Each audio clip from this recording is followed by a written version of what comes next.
Welcome to This Golfing Life, a Sounder podcast.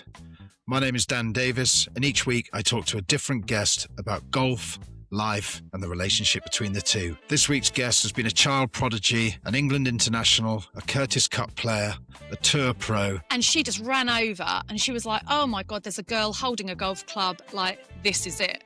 I found one. Because we were like unicorns back then. And it literally snowballed from there because 2 years later I was representing England. It flowed. I didn't put too much pressure on myself. I was like, I'm turning pro. This is just one stepping stone. To play a sport that is male dominated and allow your wife to go out and do that and love the fact that she's enjoying herself and she's happy. I am very lucky to have a partner like that. But what's more impressive about this week's guest is how she has coped with adversity, both in her professional and personal life. Anyway, I just hear this crash, thump, everything. And I'm like, Kirsty? Nothing. She's having a seizure in the bedroom. It was horrible. I think that realization of, I don't think I can do this anymore. You couldn't get me to hold a golf club, watch golf, talk about golf. It was as though I had completely just separated myself. It was honestly just such a horrific time, and I don't know how I didn't have a mental breakdown. John was like, oh my God, this is so weird. You smell like golf again. Your old personality is coming back. She's got some amazing stories to tell of life on tour, life at home as a super mum, and why she's decided to start playing golf again after 10 years of not touching a club. Next stop is to realise her ambition of playing in the AIG Women's British Open.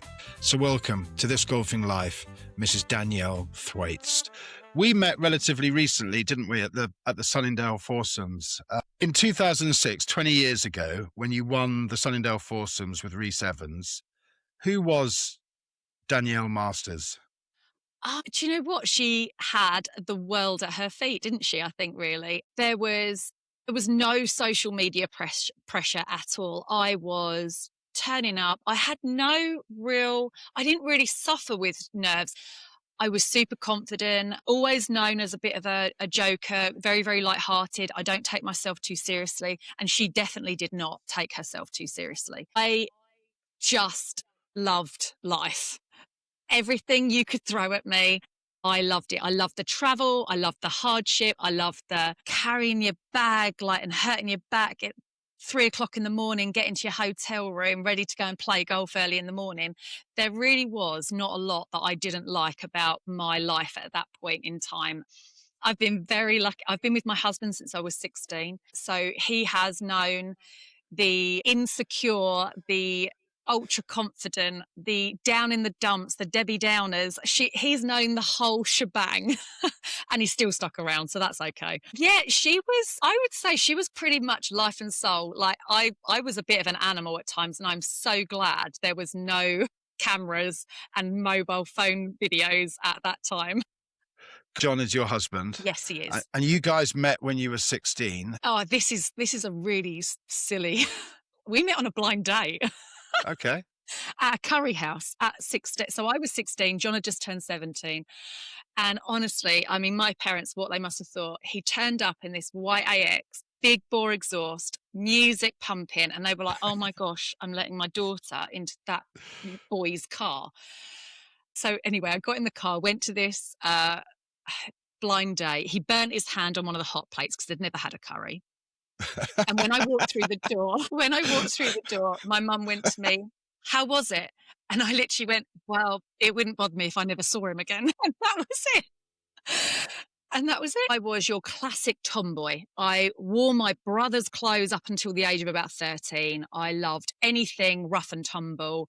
I was not what you would call a delicate flower. I'm from Maidstone, Kent, in England, born and bred, never moved, always been here. And my mum and dad worked, normal jobs, 9 to 5s, Monday to Fridays. I've got an older brother. We're really close, 18 months apart. And my sister-in-law often says, oh my God, whenever I go out with you, it's like a female version of my husband. So we're very similar in what we laugh about and things. Anyway, how it started was 11 years old. My dad's gone out with my brother to play golf with maybe my granddad and my uncle, something like that, to Tudor Park. It had just opened, so Marriott Tudor Park. And mum and I got up and she was like, right, Dan, we're going to do a bit of housework and then we're going to cook dinner and we'll, and I was like, sorry, what? Why are we doing this? Like this is not what I signed up for when I came out. Like this is not on. And the more my mum thought about it, she was like, no, let's go to the driving range. So we just left everything, went to the driving range. So I'm naturally left-handed. I'm actually ambidextrous, we later found out, but I'm was naturally left-handed. I hold a pencil with my left hand. So she gets me out of the garage. We had a hickory shafted, left-handed, like 7-iron that had the dimples as the grooves. As you do. Yeah, really modern. And then there was like another club and things like that my mum took. We went to the driving range. We've got a bag of balls or whatever it was, a little bucket of balls. And I just started swinging the golf club, probably like a Tasmanian devil. And this little old lady was walking up the ninth. So that kind of runs parallel with the driving range. And she just ran over and she was like, oh my God, there's a girl holding a golf club. Like, this is it. Like, I found one. Like, because we were like unicorns back then. And she just gave my mum all this information. I'd only hit about 8 or 9 balls. Her name was Iris Smith, who is really still like a nan for me. I don't have any grandparents now, and she is still with us. She's 90 odd, but she gave my mum all the information so I could just go and have like just turn up to a bit of county training, like for a development squad. And then that was it. I started there and then. We hit balls. I ended up loving it. Went to the first county training and they were like, what are you doing with that club? And he immediately just put this like right-handed club in my hand. And I was like, okay, that feels a bit easier. And I think it was like 3 to 6 months. I'd got a handicap. And I'd got a letter through saying that I could have some regional, like South England regional development program. And it literally snowballed from there because 2 years later I was representing England. So yeah, that was a whirlwind start. That is a serious whirlwind. So 2 years from picking up a left-handed hickory shafted club, which you just so happen to have in your garage at home. Tell us a little bit about Iris, who you describe as your sort of second nan. Oh, she's a hooligan. Honestly, this lady, so absolutely fantastic. Life and soul. She's one of a twin as well. Life and soul of her golf club, which is Sittingbourne, Milton Regis Golf Club. And she still goes up there now to play cards probably and to gamble and take everybody's money. And she just oozed enthusiasm for the junior and female game. And yes, I was in the right place at the right time, especially to have someone like that come up to me. But when I played for the county, then when I got England training, then when I started playing English girls, British girls, Welsh, Irish, she would come and watch. We would hire these big cottages and I would have my mum and dad or one or the other, because obviously, I do have a brother. And then Iris would come along and then there'd be Shirley and Ken who were from the golf club and they wanted to come up and watch me play. And then there was another Kent girl, Margaret McGurk. Like we met in the county setup. We would travel all over the country together playing these events and just had the best time. I mean, so Margaret McGurk, they're a wealthy family and my mum and dad, working class. I was very fortunate I had Sport England funding and things like that. But there was no luxury. Sometimes in the summer holiday, you were doing British, English, then you'd have all the other competitions over the country. And a lot of the time we would stay in youth hostels, like £13 a night. I mean, we're talking the cheapest of cheap. And they'd go in youth hostels where there'd be like shared toilets and showers. But we had, those are some of my like most favourite times. I mean, I remember going to this one youth hostel. They didn't have a private room. So we were in this like dorm. And mum was like, I'm going to sleep with your golf clubs in my bed. And I remember looking over and I was like this. And she was like this with my golf clubs. We were just surrounded by other people that we didn't know. And when you're just like, wow, I don't know if I'd quite do that. I'm fascinated in this meteoric rise that you had. I mean, literally, within 2 years, you said you're playing for England. Yeah. I mean, that is incredible. From taking up the game, you've got to fall in love with the game, and then you've got to have amazing talent. But you've also got to be in the right place in the right environment to allow that talent to blossom in the way that it obviously did with you. Yeah, I mean, my mum and dad have supported me just with their time. Their time, which they'll never get back, is worth more than anything else. If I came back from school and wanted to go to the driving range, I was taken. It was not, I'm a bit tired. It was, I don't ever remember them saying they wouldn't take me. I remember getting a letter through the door, and my mum and dad were like, oh my God, it's got the English ELGA, Elga, stamp on it. So I got home from school, we opened it, and it was like, hi, Elga would like to invite you to represent England in the Young European Masters over at Ivrea in Italy. And it was that sort of, we hadn't ever been in this situation before. And I suppose as a parent who doesn't have excess income is like, well, how on earth are we going to get her there? Like, what are we going to, I can't go as well. Like, we're not going to be able to do this. And then you're like, it's all paid for. Like, she just needs to get to Gatwick. And we just couldn't believe it. We absolutely couldn't believe it. And then the uniform comes in, that pink blazer, the navy blue skirt, the Marks and Spencer's court shoes. And you think, oh my good God, I look like a 90-year-old grandma in a salmon pink blazer. Like, what are they trying to do to us?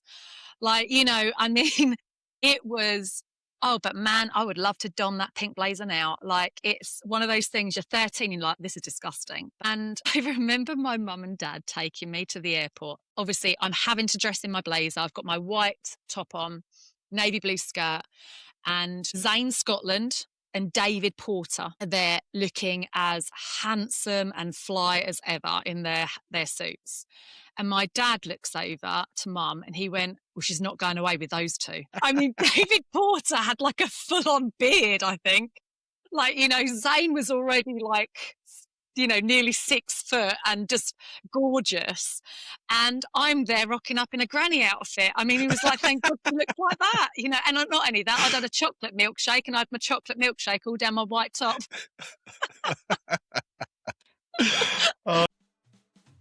You're listening to This Golfing Life, a Sounder podcast. For 20% off your next Sounder purchase, simply enter the code POD20 at checkout. That's POD and the number 20. Check out new season polos and year-round wardrobe staples at soundergolf.com. Code limited to 1 use per customer. Tell us a bit about some of the highlights of your amateur career, because you must have been seen as a huge talent that a lot of hopes were probably being pinned on. But you know what? I never was made to feel like that. I was literally, and probably because there was not that social media input, like, unless you were in the golf world, you wouldn't really know anything of whether I was up and coming or not. It was very quick. I played for the county. I remember my first county ladies week. I played with Karen Stupples, who's obviously she's a British Open winner.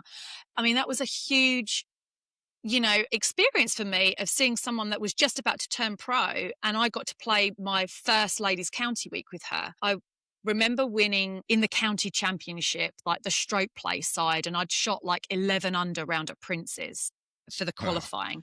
And I think the nearest one to me was like 14, 15 shots back. And I went on and won the ladies championship as well. I went over to France to play in the French girls, stroke play, match play. And I won that over at St. Cloud. And John came over. Bearing in mind, my husband does not play golf, right? He is not a golfer. He knows etiquette now. He's been around it long enough. But when I was playing in France, John had asked if he could come and watch me in the final. And my mum and dad didn't like John to start with. Okay. So this is key to the facts. They were like, oh my God, I've got to spend 4 hours in the car with John. And anyway, he got there and he had remembered his umbrella, which he continued to swing like a cricket bat the whole time. And he stuck the umbrella into a divot and flicked it over his head right? And it landed on Pat Smiley's head, who was the England coach at the time. And everyone looked round, and John was completely oblivious to it. He was just swinging his brolly, like cover drive this, like whacking like that, absolutely oblivious. So I've got these wonderful experiences like that. I'm super lucky. So I'd won the French girls under 16s. I've also won the under 21 stroke play that was at Woburn, and I'd won that at like 16. I've won the Welsh stroke play, amateur stroke play. I think I've come second at the English stroke play. Definitely stroke play was my forte. I enjoy that singular playing against the course only, and I do enjoy that. But just, coming out of the amateur game, it culminated in a Curtis Cup appearance. Tell us what year that was, where it was, and what who you played against, who was on the team. Give us an overview of that experience. So Curtis Cup is the absolute pinnacle of amateur ladies golf. We had Michelle Wee there, we had Paula Kramer there, we had Erica. Oh, I can't think of her surname now. Our team was nothing as flashy. Like we gelled. We'd played Vagliano Trophy together, and the team spirit that we had, like we did it on so well. There was non-stop laughter. There was no hierarchy in we didn't care where we got put. Ada O'Sullivan, who was our captain, who, by the way, is an absolute legend. She kept us in great spirits, full of laughter and banter, but could be serious. So she got the team to just gel, and we fought for each other as well. And it was one of the best experiences. So it was at Formby Golf Club. Everyone that's there is a fantastic golfer, and on any given day, apart from Michelle Wee, maybe, we kind of knew that the person that was going to get her in the singles is probably going to lose. And unfortunately, that was Nikki Timmins. Anything, I mean, I lost on the 18th, I think, twice, or 2-1, and then I lost on the 18th. So I was really sad not to get a win under my belt in that respect. But it was... we were just we weren't really living in the moment. We were like, oh my God, you won. Oh my God, that's amazing. What was your best shot? Like, it was just the enthusiasm. I mean, poor old Ava, she probably went to bed with like 4 paracetamol every night. But yeah, we fought hard for each other. We supported each other to the nth degree. I mean, you mentioned Michelle Wee then, and you also said that obviously everybody playing in that Curtis Cup, the very best amateurs of GB&I and the USA. How good was Michelle Wee at that point? You must have seen her hitting balls in practice rounds on the practice ground. What made her different? Oh my goodness. Her height, at a 13-year-old girl, her height, her mental strength of being put on this pedestal from such a young age. Her swing, I mean, goodness me, like that swing at 13, the club head speed that she created was absolutely phenomenal. But I would say her mental resilience at 13 to be as documented, written about, and the next best thing, and she just took it on her chin. And all the crowds were with her. She couldn't go and have a putting session or a chipping session or a range session without a flood of people following her. So the mental resilience that goes with that as a 13-year-old was incredible. But she was also incredibly talented. She had a great team behind her at 13. It's a huge difference. She just did everything well. You couldn't see a weakness. You literally couldn't see a weakness. I mean, there was probably a lot stronger words than that, absolutely. But they were all with like adoration for what she's achieving, I think. I can honestly say the team, we were a lovely team.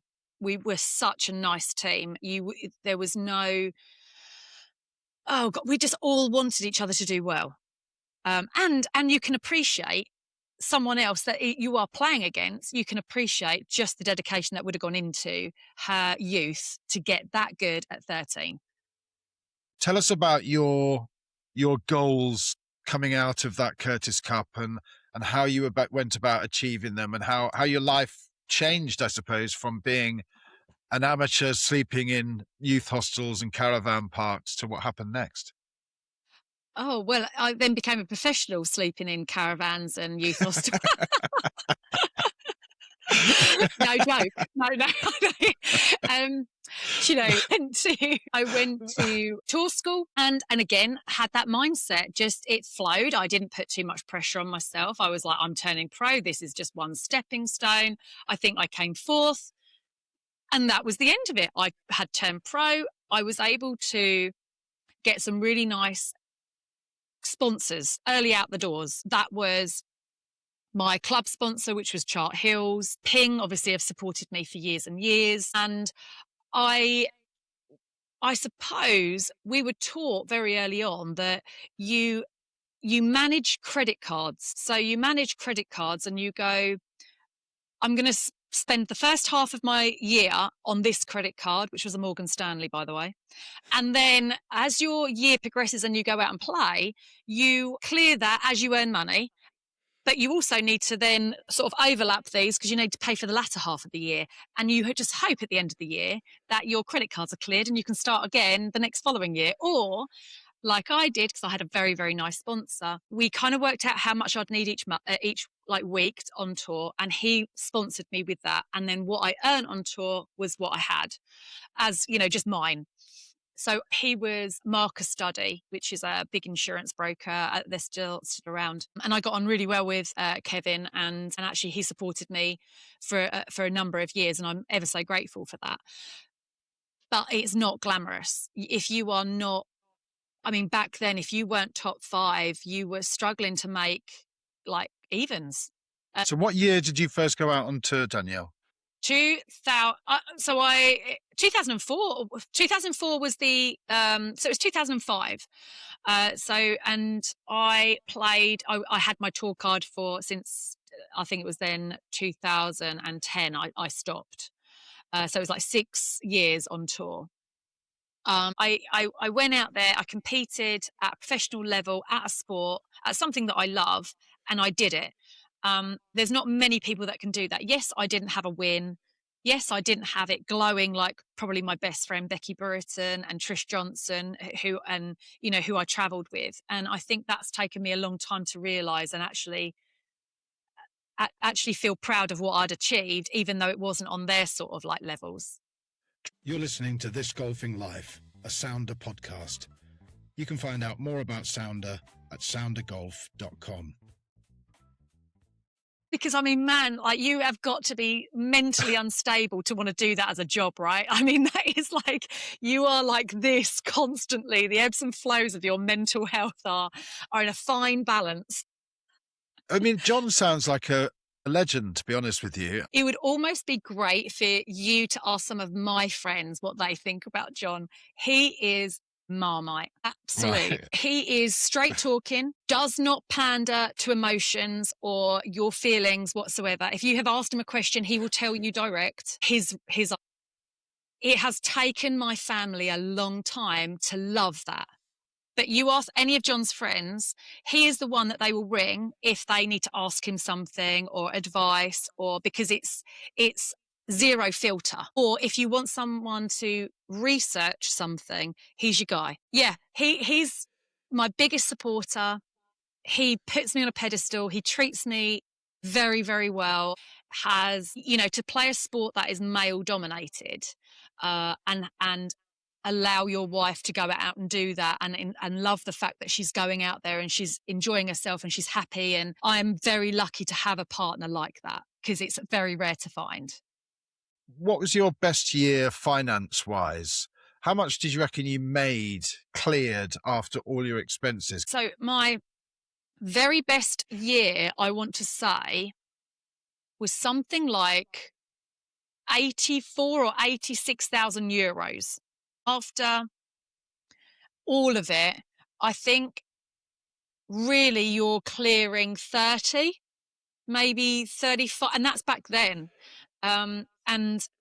So we had this little nest egg in that, and that's when we bought the house. I decided that I didn't want to just sit there. I wanted to start building my life, and that yes, golf is important to me, but I absolutely knew that I wanted a family and I wanted other aspects of being with a partner, and I definitely had that ticking clock. So when I earned that and I saw the nest egg of only, in the grand scheme of things, 30 isn't a lot, but we've been here now over 20 years. So 20 years ago we used that little nest egg and we were like, right, okay, let's start again, let's get a house, and we invested that straight away. It really was a we thing, and I didn't ever envisage getting injured that early. What sort of percentage of players on tour when you were playing there, and maybe what sort of percentage now do you think have children? Do you know what? I don't know. I would be lying even with a slight guess. It's not high. So for those players that did want to have children, it was necessarily a short career. Again, I don't really know. I would hope it has changed, because times have changed quite drastically in when I was on tour and when I wasn't also. And I I would like to think that just because you want something, you have to stop doing what you love. I mean, they teach us, they teach the girls now, you go after it, you get your career, and you can have it all. I agree to that a little bit, but I also feel like being a mum and raising children and doing that well is worth more of your mental space, and being then a fantastic golfer. I think that you can do them, but if you want to do it well, I think you have to choose one for a period of time to make sure that you're giving that child or yourself the room to give them everything. So how did your professional career come to an end, Danielle? Right. Well, Dan, this is a story for you. Okay. It was winter season, and I don't know what year. I would have to ask Kirsty about this because this is a key point. We were at Desert Springs playing like pro-ams, a bit of winter training with Becky Brereton, Trish Johnson, Claire Queen, and Kirsty Taylor. We were having a great time, obviously. Last night, and I'm like, oh, I'm going out, and the other girls are going out and everything. And Kirsty goes to me, Dan, we've got to be leaving here at 6 and you've not packed. And I was like, I'll do it when I come back in. I roll in at 5 in the morning, right? So I'm in the bathroom, absolutely hanging, and I'm like this, thinking, what am I doing? Like, why have I done this? Kirsty's packed for me, right? She's done my suitcase, my toiletries. She has packed my whole life for me so I can get out of the morning. Anyway, I'm sat on the toilet. This is important. And I just hear this crash, thump, everything. And I'm like, Kirsty? Nothing. I just hear this noise. Anyway, pull up my pants, run out. She's having a seizure in the bedroom and she's choking on her tongue. And I just remember screaming, rolling her into a recovery position, putting my knuckles in the side of her teeth to open her mouth, and I hook her tongue out. And while I'm screaming for Becky, Trish to blimmin' do something and ring the ambulance, and I get her in the recovery position, I just hold her there. I mean, I've gone from steaming drunk to stone cold sober, and I'm like this. I've got her breathing again. She's all blue. I'm obviously frantic, but actually, like, I've done it and I've got her breathing again. Long story short, she had a brain tumor that had grown that millimeter or whatever it had done, and it had pressed on something that caused a seizure, and that stopped her golf career. She ended up coming home. She had, like, a few weeks later, her husband went out. She came home a few weeks later. She had major brain surgery. She had lots of different steps. She's now absolutely fine. She's all clear. But obviously, I saved her life, and I'm going to do that. And I'm like, there I was. You're listening to This Golfing Life, a Sounder podcast. You can find out more about Sounder at soundergolf.com. So she was Kirsty A. Taylor. So she was always Kirsty Angry because she could really lose her rag. So Kirsty A. Taylor. And Kirsty and I are polar opposites. But we worked to get, like, we shared together that year and it just worked. People were like, my God, you share with Dan. Like, you know, they'd say that to Kirsty and, you know, but we just got on so well. So the injury, this was a catalyst. I was pretty well up until that point. Kirsty was due to play in the World Team Championships with Trish Johnson at Sun City in South Africa. And she obviously couldn't go. So Trish and Kirsty asked if I could take her place, even though I was not next on order of merit. And they granted that. And I went out there. And while I was out there, I actually twisted my ankle. And that ankle injury that then didn't get properly treated ended up twisting and causing a sublux disc in my lower back, which then made that left leg go numb. And later on made like the side of my neck pinch. And it would cause like facial paralysis for a little while. But then, yeah, so it was sort of like a catalyst of events that I should never been in South Africa. I would then have not got a twisted ankle.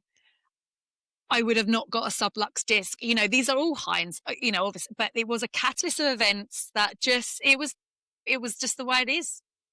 And how long did that injury plague you for?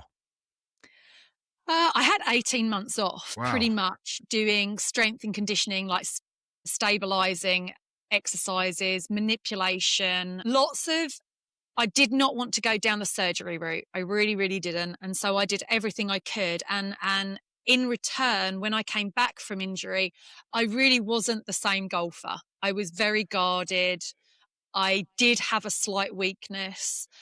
I probably went back too soon. And yeah, I ended up going back on tour for 7 weeks. I did not make a cut. And how did it come to the point where I was like, I've had enough? I was 7 weeks. It was in Holland. Okay, this is important to the story as well. I've never taken drugs in my life. I've had a cousin that died from a drug overdose. Don't need them. I've never wanted to. And it was just something that was not part of my life. But we were always drugs tested as well. You know, you were always saying, you know, you can't take drugs because you could be drugs tested. So Holland, it's important, okay? So I'm with my dad. My dad's caddying for me. I finished last, which had never happened before. And I remember coming back to the accommodation and I just cried into my pillow. And, you know, like my dad's looking at me and thinking, oh my God, like you know, I'm not like that. You know, I'll cry if a dog dies, you know, but it was horrible. I think that realization of, I don't think I can do this anymore. Like, I'm not enjoying this at all. And he went, should we go out on the bikes and go to a cafe? And I was like, what, a cafe? And he went, well, if you're not going to play next week, he goes, I've never done it. So we went to a cafe and we had a little brownie and we then rode our bikes back along into a canal. Next to a canal. And then we got told off and then we couldn't stop laughing. And then we were just like, this is absolutely brilliant. Like, wow. I've never done it since either, by the way. But it was exactly what I needed. You know, I made that decision there and there, grizzling into my pillow. And I think my dad could just see I was so broken and let's do something that we would never do ever. And we went and had, like, obviously we rode our bikes in, we went to a cafe and we were like, look, we're really new, we're English. What do we do? And they were like, we suggest with this little cup of coffee. We had a lovely time. God, life was great. And then I got home and then John was like, what are you going to do? And I was like, I have no idea. It's like, how was that transition from golf being your whole life, even the 18 months you had off, presumably you're just working to get back to what you had. Mm. But then when you've walked away from it, how was that transition period for you? Oh, I think during those 7 weeks, I probably made my peace that it was happening. I've been fortunate enough. I've not been one of these players that has been, oh my God, my life's over. That's all I've known. That's all it is. I was like, what do I fancy doing? Like, you know, and I'm a chiropodist. I trained as a foot health practitioner. I threw my heart and soul into that. My clinic has won awards in the Southeast. I've got an amazingly loyal clientele base. I transitioned from like elite sports person to working, but my own boss. I'm my own boss. I choose my hours. And it's to have that sort of freedom is, I feel like I'm winning at life. I really do at times. But that 7 weeks, you've made peace with moving away from the game, and you did move away from the game for 10, 11 years. You Mm. didn't even have a set of clubs or didn't swing a Didn't touch a golf club. No, nothing. Not even a crazy golf. You couldn't get me to hold a golf club, watch golf, talk about golf. You It was as though I had completely just separated myself. It's what I did from the age of 13 to 26. I don't want to know about it anymore. This is now what I'm going to do. And during the time I was obviously injured, my brother and his wife had got married, and they'd had a baby, and that was the first baby we'd had in the family unit. And I was like, oh wow, these things are quite cool. Like, they're good fun, right? And that obviously in my mind was, okay, I think I'm ready to do this now. I've traveled from the age of 13. I've had incredible experiences, and now I think I want this experience. So and it was like settling for me. I didn't feel like I had no FOMO with the girls out on tour. Becky, she was my bridesmaid. I keep in touch. Like, it's I'm very, very lucky to have had the transition I've had. You said these babies look cool. You had two of your own, Mallory and Stanley. I think Mallory when you were 29, so 3 years or 2 and a bit years after you'd Yeah. quit playing golf, and Stanley a year later. What did motherhood give you? Oh, I think you need to ask what it took away. Abs for one. Abs. Yeah, abs for one. Um, no, do you know, pregnancy, I was very lucky. I didn't have morning sickness. You end up listening to your body a lot more. Motherhood. Well, I don't need as much sleep. I can function on little to none. You become selfless. You become obsessed with stupid stuff. Like, oh my God, they blinked. Oh, did you hear that noise they made? You become pathetic, but I loved it. Yeah. And I loved every moment. And I feel like I've really lived in the moment with Mallory. And Mallory was just one of those babies. Slept well. She was up there. She was like a little package of perfection. Obviously in my eyes, because I'm a mother and I'm very biased. It teaches you everything, what type of person you actually are. I think that's the best way to describe it, because when you function on no sleep, when you never put yourself first, it really does teach you what type of person you are, and you put everything you own and your energy into that little bundle of things that probably won't appreciate it for a number of years. This is very true. At Sunningdale, during the foursomes, you were telling me about Stanley, your second child. Yes. Tell us a bit more about Stanley and the challenges he's faced and that you faced as a family. So John and I wanted to have two children very, very close together. We actually lost a baby in between Mallory and Stanley, and Mallory and that baby would have been in the same year at school, so Irish twins or whatever it's called. But then along came Stanley very soon after, to be honest, so 17 months after. Pregnancy was absolutely fine. Everything was normal. All testing was absolutely normal. Stanley was born, and there were issues straight from the off. Things like the umbilical cord didn't come off after 17 days. He was born at 10 pounds 6, but dropped weight drastically, would not gain weight, did not know how to breastfeed, did not know how to bottle feed. And subsequently, we were then transferred to a paediatrician at 5 weeks old. So we had a terrible 5 weeks with Stanley. It was incredibly difficult. He did not need sleep. He never slept for more than half-hour stints, and that's not because we would fuss over him. It was because we later found out his body was absolutely in pain. One, he was getting underfed. Two, he did not know his body. He was hypercalcemic, so he did not know what to do with the milk. And then when we found out he had the cognitive issues, he did not know how to breathe, suck, and swallow. So he did not know how to drink milk. He would just choke. So he was a bloody miserable baby. And when you just sit, and I had it good with Mal. Like, Mal was just like, and then this guy came along. Like, damn, what have we done? And then we go to the pediatrician, Nikki Pandia. We're still really good friends with her. And I remember laying there, and I'm like this, right? My skin's grey. I'm just feeling like rubbish. And he's crying because that's what he did. And she picked him up like this, and she went, God, he looks odd. And I thought, oh my God, I'm going to hit her.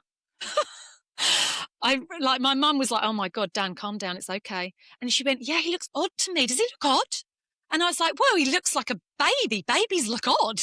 Like, like my other one looked fat and Chinese. This one looks fat and Chinese. Like, come on. Anyway, she just was exceptional. She didn't worry about my feelings. She did untold amounts of blood tests. And right at the end, she goes, I don't see anything. She said, but my gut tells me I want to do a genetics test. I remember going back and getting phone calls, and Dr. Pandia was like, oh, this blood test come back. Oh, it's fine. And then his umbilical cord came off, and then he started drinking. And she said, do you know what? I think he's just a slow learner. I think it's going to come. It's going to be all good. She goes, just waiting for the genetics test. She goes, that should be due back in a couple of days. Well, John and I were celebrating our wedding anniversary, and I just turned 30, but I'd missed that because I was pregnant with Stanley. So we had gone out the night before, and John had gone off to work the following day. And I remember getting a phone call from Nikki, and she said, hi, is that the mum of Stanley Thwaites? And I was like, yeah, it's me. She said, it's Nikki. Would you be able to come up today with Stanley? I'd like you to bring John for a meeting. And I just immediately, honestly, I'm like a wet blanket. I could start crying. I'm not going to. And I immediately was like, tell me he's not going to die. Like, I'll cope with anything. Just tell me he's not going to die. And she was like, you can just make your way up, but he's okay. He's okay. And that's all she said. And I remember bursting into tears, ringing John. He came out. We went straight up the hospital, and we got into the room straight away. We didn't even have to wait. And she just handed me like this wad of paper, and she went, I have never diagnosed. She goes, I've been doing this for 30 years. She said, I've never diagnosed a Williams syndrome child. He's the youngest in the UK to be diagnosed. She said, and this is just the information I've got. And we were told that he would probably be tube fed, that he would never walk, he would probably never talk, that he would be dependent on us for life. There was so much at that point. And I was looking at him, and he had a really good few weeks. And I was looking at him, and I was thinking, but he looks all right. Like, why are you telling me this? And that's where mine and John's relationship really, really changed. I'm a super positive, very, not forward thinking, I'm just super positive and happy. John became my absolute rock. I really suffered with depression, and more of the fact where I was like, I've got my daughter. He's not going to have a boy to go and play football with or cricket with, or talk about cars with, and oh my God, he's not going to be able to enjoy a steak. Like, it was all of these things. I was focusing so much on all the things I told me I was never, ever going to do. And none of it's been true. None of it. Like, we were told he wouldn't eat, and that's because they suffer massively with overstimulation, sensitization of their gums. And John and I decided that, rightly or wrongly, and people might frown on this, that we would use an electric toothbrush on his gums as a child, where he would scream. It would be like we were peeling his skin off. He would scream as though we were killing him, and we would desensitize his gums every day. And this boy now eats steak, he eats ribs, he eats anything you put in front of him, he eats. He does not have to be tube fed. He does not have to have liquid supplements. He is a frigging joy. Like, you take him and he will appreciate a T-bone, and nothing gives us greater pleasure than giving him food that he is a foodie. But it's been really difficult as a family as well. I mean, Mallory not having a sibling to play with and grow with, and that has been very, very tricky. And we still at times have to adapt with that, with his oversensitivity.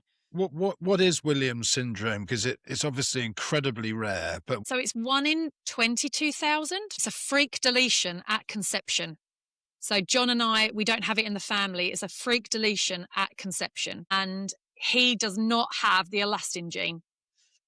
So where every cell in your body and fiber and tissue fiber has elastin in it. So it will ebb and flow as we get older. You know, our skin is nice and taut as we're younger. And as we get older, it gets more relaxed. Let's just put. yeah.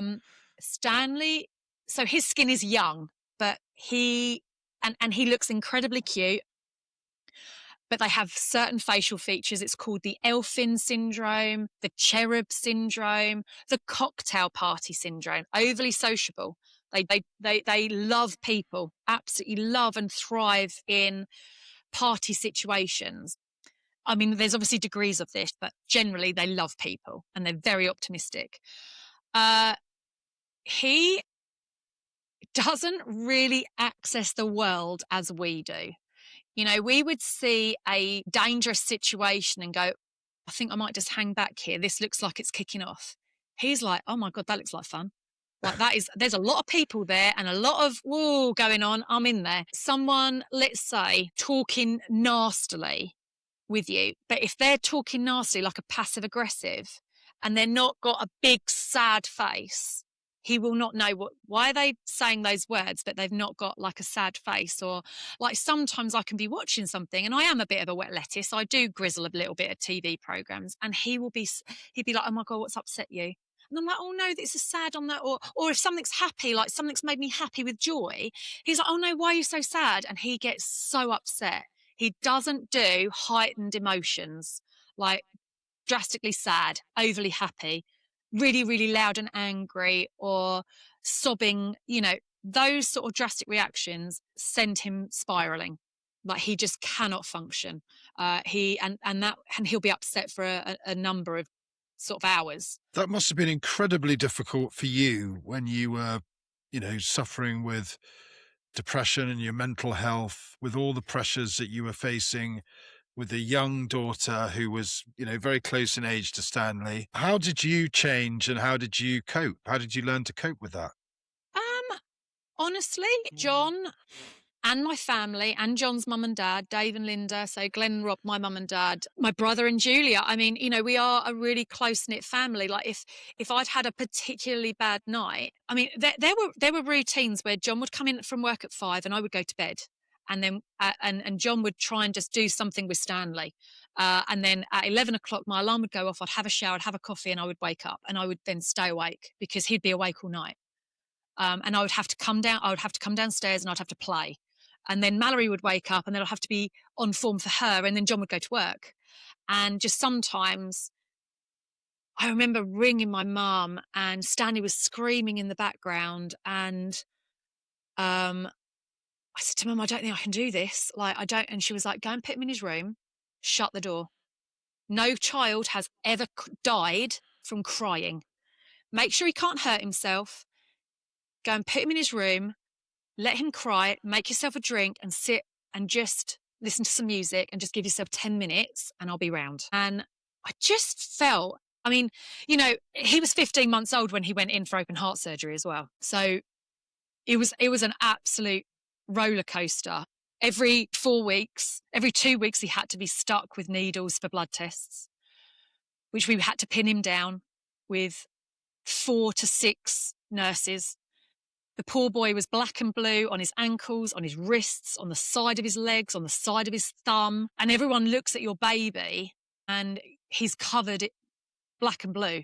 Like, it was honestly just such a horrific time. And I don't know how I didn't have a mental breakdown. And probably the reason why I didn't is because the support I had, John, who is just so matter of fact. And he's like, I don't need a boy that can play football. I don't need a boy that's going to cut. He goes, we're going to have a totally different journey with Stanley. And he said, and I'm going to embrace every moment of it. And his outlook on it was so incredible. Like, I don't know. So the percentage of parents of Williams syndrome children that divorce is crazy. because it just doesn't work. Like the divorce rate of Williams syndrome parents is crazy, because of the struggle, the sleep deprivation, the ongoing things, the mum that doesn't get the daughter that she envisaged, the dad that doesn't get the son that he envisaged. It's a huge strain on a family unit. And we didn't experience that because we have, like, John was like, I don't need that. Like, I'm going to embrace this journey. Like, I've got Mallory. I've got this journey.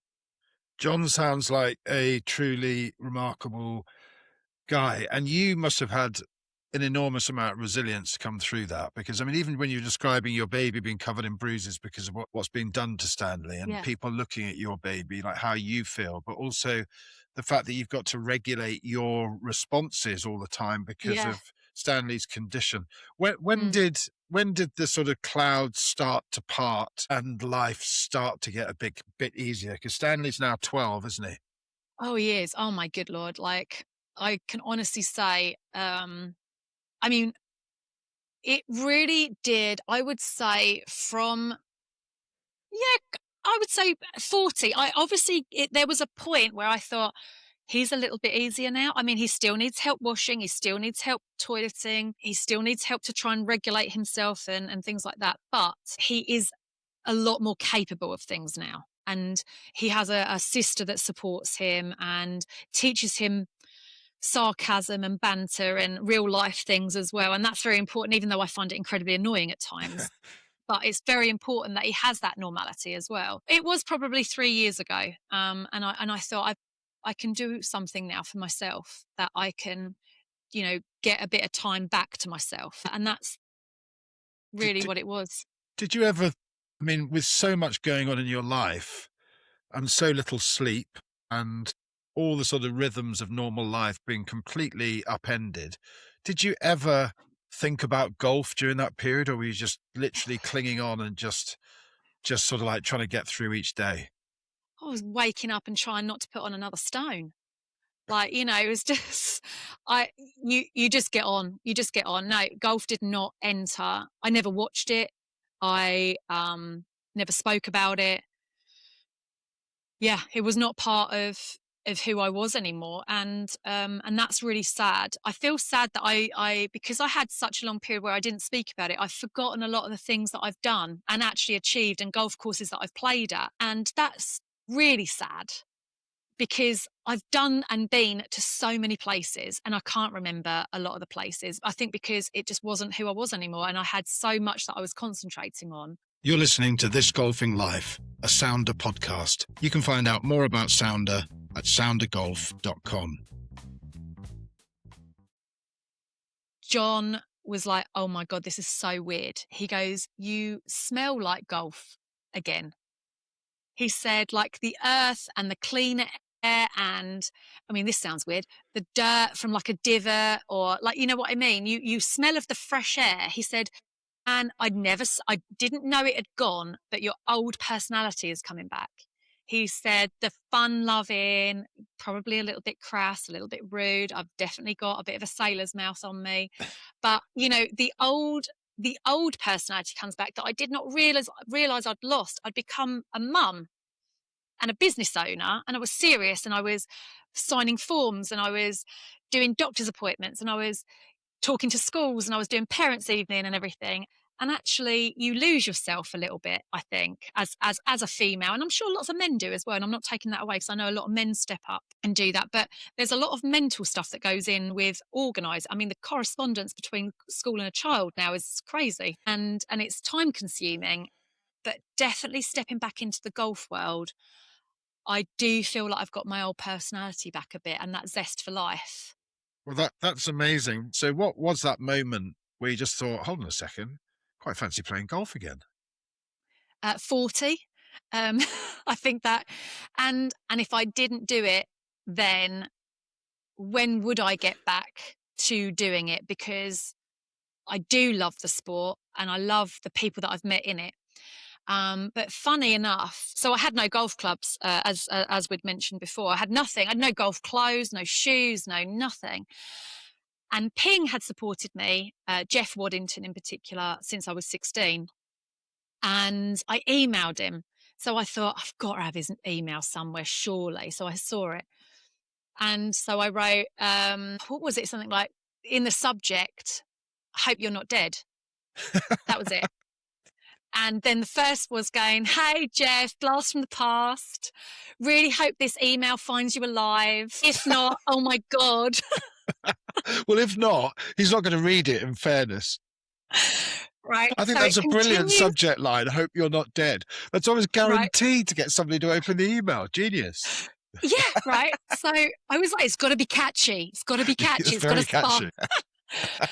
So I was like, I hope this email finds you alive. Yeah, I know. Blast from the past, right? I'm thinking I'm going to start playing golf again. Is there any room in your budget for a has-been? Radio silence, 2.5 weeks. And I was like, oh my God, he's dead. He's dead. He's died. Oh my God. Like that. And John was like, have you not heard from Jeff yet? And I was like, no. And he went, oh my God, Dan, he's dead, isn't he? He's died. And we were so, and I was like, oh my God. So we just didn't talk about it. Could he have And then just Jeff, moved job? Was it certain death, or might he have just moved job? I mean, I'd gone there already. I'd Okay. already, like, you know, said, I hope you hadn't, you know, it didn't hurt. So, and then he sends me a text message and he went, I bet you thought I died. And I was like, that's so mean. I was like, yeah, I was sad, Jeff. Jeff, I was really, he goes, not that sad. You didn't speak to me for 13 years. So anyway, then came back and he was like, I've always got a budget for you, Masters. When do you want to come up? And I was like, well, funny thing, I turned 40 in March and my mum and dad are going to help me out to get some clubs. And he was like, yeah, make your way up. Like, when do you want to come up? So I went up like in the March. No, it was, I think it might have been February. And I was so good to see him. And we had a great time. Like, my dad always comes to Gainsborough with me. So I went up, he fitted me and he did me a whole set. Oh, and it was just so nice, you know. And we drove home from Gainsborough, my dad and I, and we could not stop smiling to have not seen someone and had contact with someone for 13 years. And they welcomed me with open arms as though I had never been away and treat me how he did.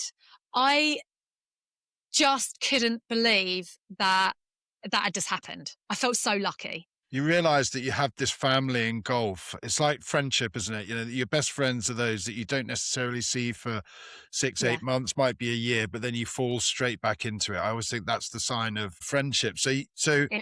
immediately you've made this decision to play golf again. You're embraced back Yeah. into the family. How easy or difficult did you find it? How quickly did you get back to a standard of, or did you just slip straight into it? Because that's how you did it when you were a girl. Yeah, I went back to some county training, just winter training. And the first day back, or first evening session, I got put into a bay with an American girl called Alessandra Kutz. Well, Mitchell now, she's just got married. And I was bridesmaid for her. So 3 years ago, I met her in the driving bay and we just hit it off. She's like, well, she's 30. And we just hit it off straight away. And she became like I used to call her my golfing wife. Like, I wanted to go and play.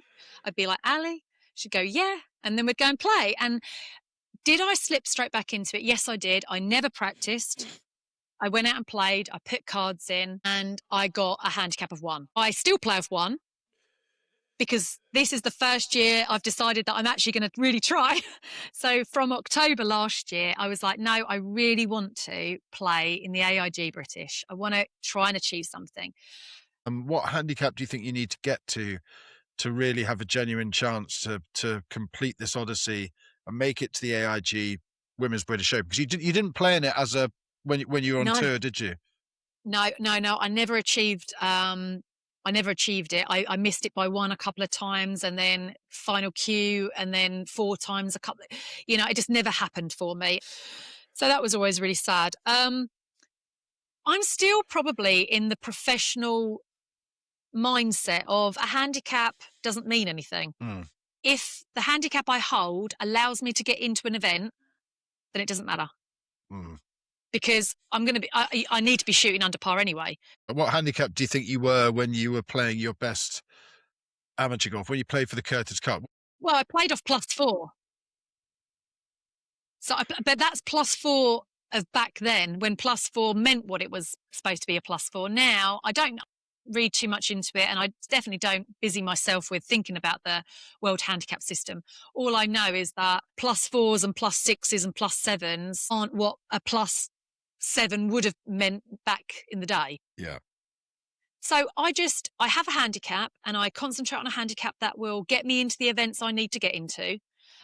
And then it doesn't matter because it's scratch anyway. Yeah. It's on the day. Where do you think you are on that graph in terms of, because the Women's British Open's at Lytham this year, isn't it? Yes, it is. So that's a historic return to Lytham where it all began. Where do you think you need to be and to really give yourself a chance of making it this year? Honestly, I need to be consistently shooting under par to feel like I may get my chance at Lytham. And are you almost sort of going back to your roots because you're travelling around in a camper van, aren't you? I mean, it's not, presumably you're not staying at youth hostels now. I'm not. No, I've upgraded to a camper van, and it snowballed, that love of wanting to go out and play, and then feeling that tranquil, putting my pods in and having a putting session, seeing people that would be like, oh my God, Dan, are you back playing? And I'm like, oh, I'm trying. And they're like, oh, it's so good to see you. Like, if you want a game, just let me know. I've been inundated, literally inundated. And it has been lovely, absolutely lovely. It really makes me smile. It really, really makes me smile. Well, I think you'll make a lot of people smile. And I can see why, having met you at Sunningdale and spent this time talking to you, I can see why you were so missed because, what a presence you have in the game. And welcome back. I think golf's got to be a better place for having Danielle Thwaites in it. As a golfer now, and in the position that I'm in now, you feel so much more free.